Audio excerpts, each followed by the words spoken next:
The Art of Being Ruled. Wyndham Lewis. Original publication 1926. 1989 edition. Narrated by Skeptical Waves. Part 7. The Family and Feminism. Chapter 10. The Matriarchate and Feminine Ascendancy.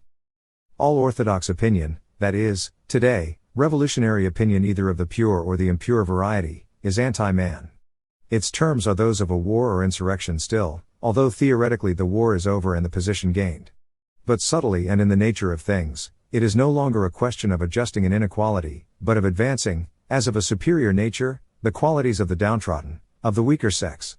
On the scientific, or the pseudo-scientific, front of the world movement of sex reversal, it issues in the form of a great deal of insistence on the phenomenon of the matriarchate. The matriarchate tends to be represented as a more absolute thing than it ever was, and as in a sense the natural, the primitive social organization. Such a war as the sex war, as was to be expected, does not end in a stabilization in which the man and the woman exist on equal terms. It necessarily ends in a situation in which feminine values are predominant. That the sex war is not at the finish, whatever it may have been at the start, an egalitarian movement is certain.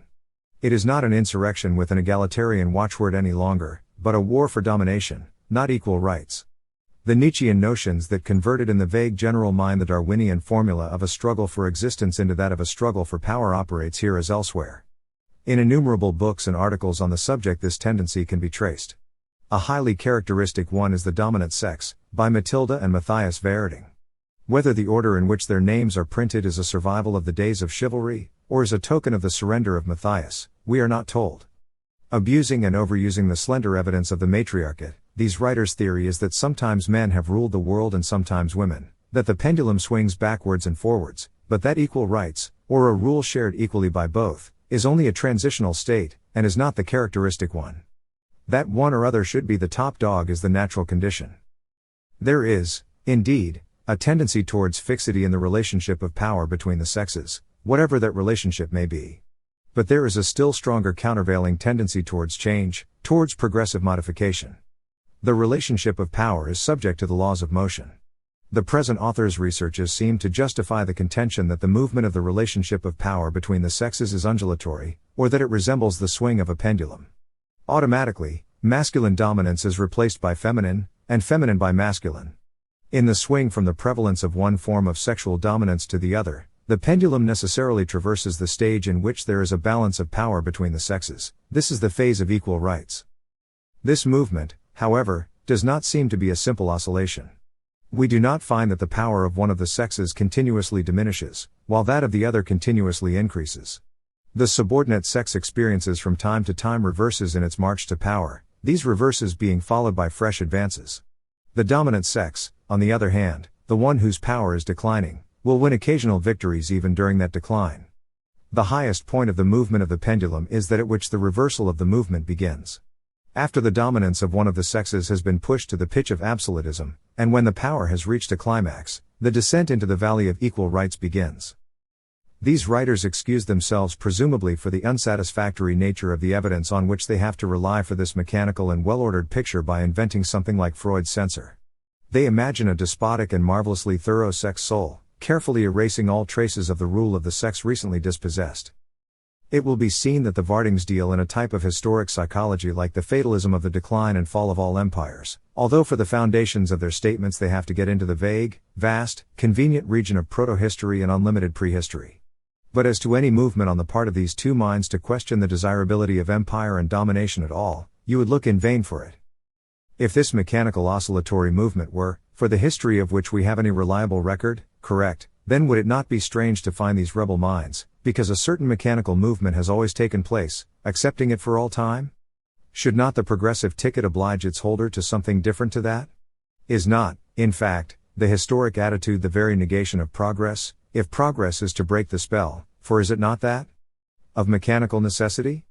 So the historic conservatism of such mechanistic writers throws them into the sort of strange opposition with their revolutionary label that we have noticed occurring elsewhere. Their evidence is collected on the same principle as that directing the inquisitorial procedure in which the functions of judge, attorney, jury, etc., were vested in one person, their evidence of the order and value of that extracted by torture and hypnotic suggestion.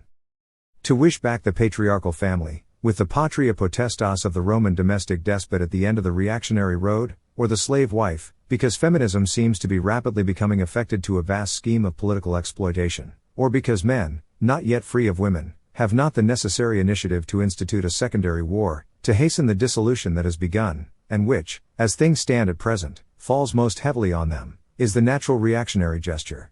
Men do not do anything, but they are dissatisfied. They feel too guilty in their capacity of hereditary tyrant or sultan to say much openly. And chivalry is a great obstacle to declaring war. The recommendation of Christ to the rich man has already been mentioned in connection with the man as an emblem of sex authority. The surrender of the plain man to the feminizing woman was a piece of chivalrous nonsense, if it was not coercion. So Christianity is responsible for it, since chivalry dictated it, unless force covers the whole transaction.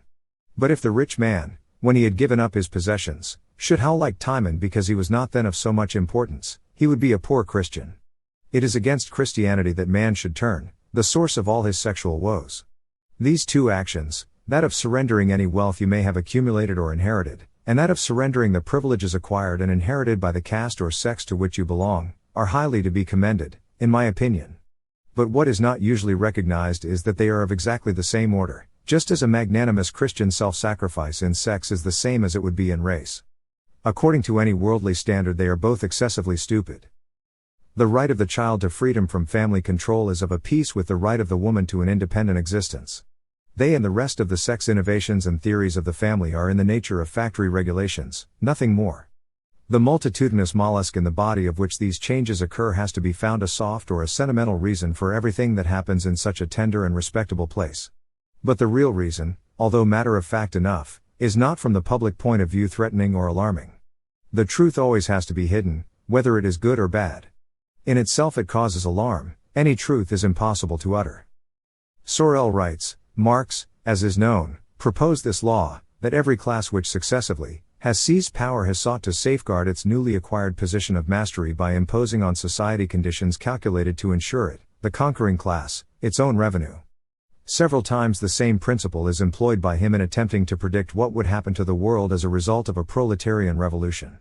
It is in this way that he comes to announce the disappearance of the bourgeois family, because the proletarians will not find themselves in conditions likely to permit them to practice this type of sexual union.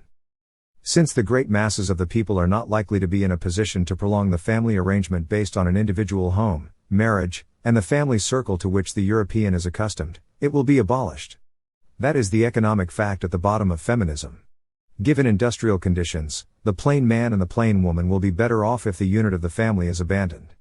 But that consideration would perhaps not have been sufficient to bring this revolution about. It is an economic adjustment primarily, after that a great deal of relief from responsibility, and from a too constant conjugal tete-a-tete, is to be laid to its credit.